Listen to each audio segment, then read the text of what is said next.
అందరికీ నమస్కారం. విజయసాయిరెడ్డి గారిని త్వరలో భారతీయ జనతా పార్టీ ఎంపీగా, భారతీయ జనతా పార్టీ నేతగా చూడబోతున్నాం. జూన్ నెలలో జరగబోయేటటువంటి రాజ్యసభ ఎన్నికల్లో విజయసాయిరెడ్డి గారు ఏ స్థానం నుంచి అయితే రాజీనామా చేశారో ఆ స్థానానికి జరిగేటటువంటి ఎన్నికలో మరలా విజయసాయిరెడ్డి అభ్యర్థిత్వమే ఖరారు కానున్నది అనేది ఢిల్లీ నుంచి అందుతున్నటువంటి విశ్వసనీయ సమాచారం. అది కూడా భారతీయ జనతా పార్టీ, ఎందుకంటే ఈ మూడు పార్టీలతోటి సంప్రదించుకొని ఒప్పించుకున్న తర్వాతే ఆయన రాజీనామా చేశారు. ఆ తర్వాత మరలా కూడా ఆ స్థానం మాకు కావాలని ఏ పార్టీ వాళ్ళు కూడా వేలు పెట్టకుండా ఉండే విధంగా ఢిల్లీ స్థాయిలో తగు జాగ్రత్తలు తీసుకున్నాడు. ఇక ఆయన రాజీనామా చేసిన వెంటనే మనందరికీ తెలిసినటువంటి విషయమే, అసలు విజయసాయిరెడ్డి గారు జగన్మోహన్ రెడ్డి గారికి ఏ విధంగా ఒక కృష్ణార్జునుల వలె ఉండేవాళ్ళు. ఒకరి కోసం ఒకరు. జగన్మోహన్ రెడ్డి గారి తర్వాత ఆ పార్టీలో వినిపించే మాట విజయసాయిరెడ్డి. అలాంటి విజయసాయిరెడ్డి ప్రాధాన్యం అనేది 2019 అధికారంలోకి వచ్చిన తర్వాత కారణాలు ఏవైనా కానీ తగ్గుతూ వచ్చింది. ఆ పార్టీలో అంతర్గత విషయాల వల్ల కావచ్చు, ఏదైనా కారణం కావచ్చు, ఒక చోట లేపటం, ఇంకో చోట వేయటం, పార్లమెంటరీ పార్టీ అధినేతగా ఉన్నటువంటి అతన్ని ఆ స్థానం నుంచి తప్పించటం, ఇట్లా రకరకాలైనటువంటి ఆయన స్థాయిని తగ్గించేటటువంటి కార్యక్రమాలు వైఎస్ఆర్సీపీలో జరిగాయి. మరి ఏమనుకున్నారో ఏం జరిగిందో తెలియదు. తాను రాజీనామా చేస్తున్నానని, జగన్మోహన్ రెడ్డి గారు ఒక శక్తివంతమైన నాయకుడని, ఖచ్చితంగా ఆయన తిరిగి అధికారంలోకి వస్తాడని, తాను ఇక రాజకీయాల జోలికి రానని, రాజకీయం బదులుగా వ్యవసాయమే చేసుకుంటానని, తన వ్యవసాయ క్షేత్రంలో పనులు చేసుకుంటూ ఫోటోను కూడా ట్విట్టర్లో పెట్టినటువంటి పరిస్థితి. కానీ ఒకసారి అలవాటు పడ్డ వాళ్ళు అలవాటు పడినటువంటి పని నుంచి వేరే పనికి వెళ్తారని, అది ఎవరో యోగులకు, ఎవరో నిష్ఠతో ఉండేటటువంటి వాళ్ళకి సాధ్యమవుతుంది. కానీ విజయసాయిరెడ్డి ఏమీ అసామాన్యుడేమీ కాదు, మనలాంటి సామాన్యుడే. మరి ఆ రాజకీయ జిహ్వ అనేది అతనిలో కొనసాగుతూనే ఉంది. ఎందుకంటే అతను రాజకీయాల నుంచి తప్పుకుంటాను, వ్యవసాయం చేసుకుంటాను అన్న తర్వాత కూడా అనేక రాజకీయపరమైనటువంటి అంశాల్లో మనకి స్టేట్మెంట్స్ ఇస్తూనే వచ్చాడు. మరి వైఎస్ఆర్సీపీ మీద విరుచుకుపడ్డాడు. వైఎస్ఆర్సీపీలో జగన్మోహన్ రెడ్డి గారి చుట్టూ కోటరీ ఉందని, జగన్మోహన్ రెడ్డి గారి దర్శనం జరగాలంటే ఆ కోటరీ చేతులు దడపాల్సిందేనని, ఇట్లా తీవ్రమైనటువంటి విమర్శలు. తను ఏ పార్టీలో అయితే పెరిగాడో, ఏ పార్టీ ద్వారా అయితే రాజ్యసభ సభ్యుడు అయ్యాడో, ఏ పార్టీ ద్వారా అయితే అతనికి రాజకీయ రంగంలో మంచి గుర్తింపు వచ్చిందో ఆ పార్టీ మీదే ఎక్కుపెట్టారు. ఆయన వైఎస్ఆర్సీపీ పుట్టినరోజు అయినటువంటి ఆవిర్భావ దినోత్సవం అయినటువంటి మార్చి 12న కాకినాడ పోర్టుకు సంబంధించినటువంటి విచారణకు హాజరు కావడంలోనే రాజకీయం ఉంది. ఇదంతా కూడా కూటమితో ఆయన చేతులు కలిపాడనటానికి స్పష్టమైనటువంటి సంకేతం. మార్చి 12వ తేదీన ఆవిర్భావ దినోత్సవ వేడుకలు కన్నా కూడా విజయసాయిరెడ్డి వైసీపీ మీద చేసినటువంటి విమర్శలకే మీడియా ఎక్కువ ప్రాధాన్యత ఇస్తుంది. వైసీపీ పని అయిపోయిందనేటటువంటి సంకేతాలు ఇవ్వటంలో కూడా కూటమికి విజయసాయిరెడ్డి ఉపయోగపడ్డాడు అని మనం చెప్పాలి. ఇక వాళ్ళు ఏదైతే ముందుగా పాలిటిక్స్లో లేనంటూనే పాలిటిక్స్లో ఆయనకు ఉన్నటువంటి ఆసక్తిని మనకు చూపిస్తూనే వచ్చాడు. అదేవిధంగా వాళ్ళ యొక్క ఒప్పందం ప్రకారం ఆయన నడుచుకుంటున్నాడు అనడానికి మన దగ్గర చాలా ఆధారాలు ఉన్నాయి. ఎవరి భవిష్యత్తు వాళ్ళది, రాజకీయ భవిష్యత్తు. ఇక్కడ విజయసాయిరెడ్డిని తప్పు పట్టడానికి మీరో నేనో మనం ఎవరో ఇక్కడ మనకేం అర్హత లేదు, హక్కు లేదు.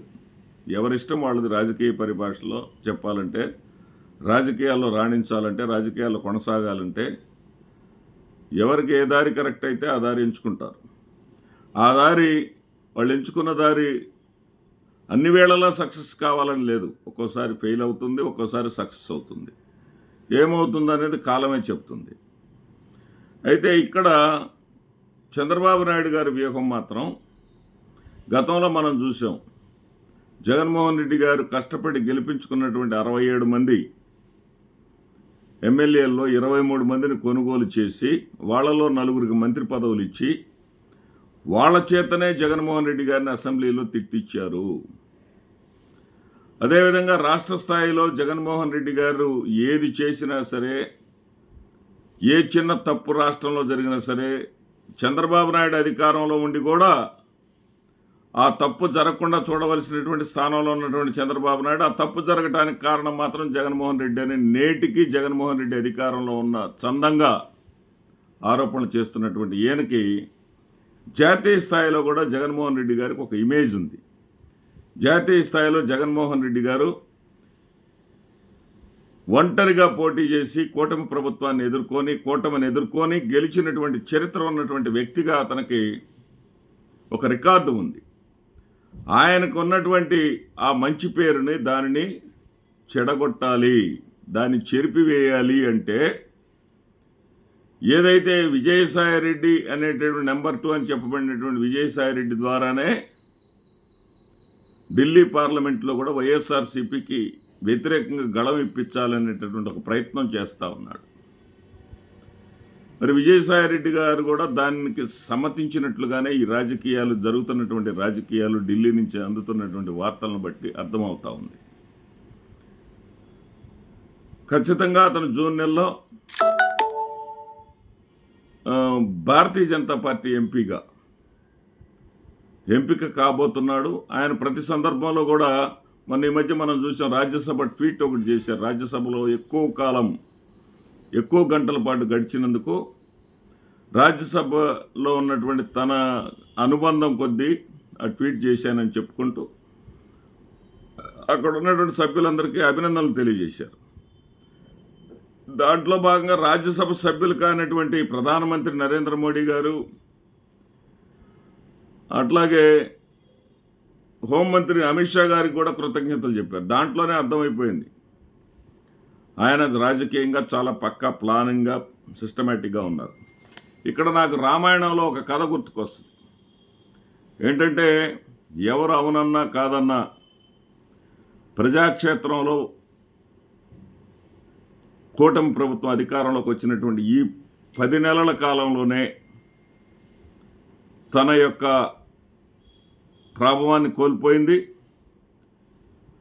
ప్రజలు తిరగబడటానికి సిద్ధంగా ఉన్నారు. ప్రజల ఆకాంక్షల మేరకు పనిచేయటంలో పూర్తిగా వైఫల్యం చెందింది. కొత్త ప్రాజెక్టులు లేవు, కొత్త ఉద్యోగాలు లేవు, సంక్షేమానికి తూట్లు పొడిచేశారు. సంక్షేమం అనే మాటే లేదు. ఒక పింఛన్లు తప్ప, సామాజిక పింఛన్లు తప్ప. దానికి కూడా నెల ముఖ్యమంత్రి చంద్రబాబు నాయుడు గారు పబ్లిసిటీ ఖర్చు, పబ్లిసిటీ పిచ్చ, ఇళ్లలోకి వెళ్ళటం, టీలు కాఫీలు ఆయనే పెట్టడం, ఆయనే తీసుకొచ్చి ఇవ్వటం, ఆ పబ్లిసిటీ స్టంట్ కోసం ఖజానా మీద కోట్లాది రూపాయలు ఖర్చు పెట్టడం, ఇవన్నీ కూడా ప్రజలకు ఒక రకంగా వెగటు పుట్టిస్తున్నటువంటి సమయంలో విజయసాయిరెడ్డి గారు ఈ రకంగా ఆయన రాజ్యసభకి ఎంపిక కాబోతున్నాడు. ఇక్కడ రామాయణంలో ఒక కథ గుర్తుకొస్తుంది నాకు. రామరావణ యుద్ధంలో శ్రీరాములకు ఎదురే ఉండదు రాముల వారికి, కానీ ఒక పిల్లవాడు బ్రహ్మాండంగా యుద్ధం చేస్తూ ఉంటాడు. రాక్షస సైన్యంలో నుంచి ఒక యువకుడు, చాలా చిన్న కుర్రవాడు, పొట్టిగా ఉంటాడు హైట్లో కూడా, యుద్ధం చేస్తూ ఉంటే రాముల వారు ఆయన ఎన్ని అస్త్రాలు ప్రయోగించినా కానీ ఆ కుర్రవాడిని ఏమీ చేయలేవు. ఆ కుర్రవాడు ఇంకా రెట్టించినటువంటి ఉత్సాహంతో రాముల వారి మీద దాడి చేస్తూ ఉంటే రాముల వారు కాస్త కంగారు పడాల్సినటువంటి పరిస్థితి వస్తుంది శ్రీరాముడు.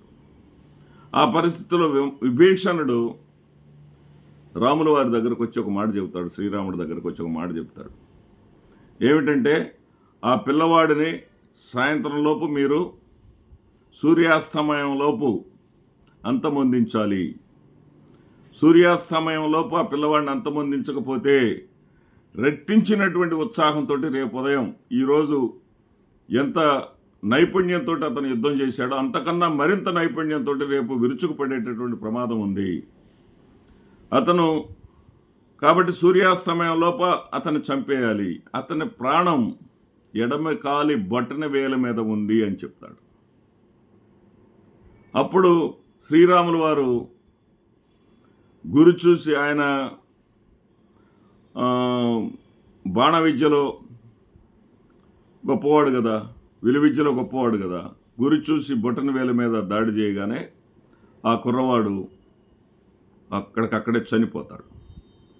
చనిపోయిన వెంటనే ఆ మరణ దృశ్యం చూసినటువంటి విభీషణుడు ఒక్కసారిగా కుప్పగోలి సొమ్మసిల్లి పడిపోతాడు.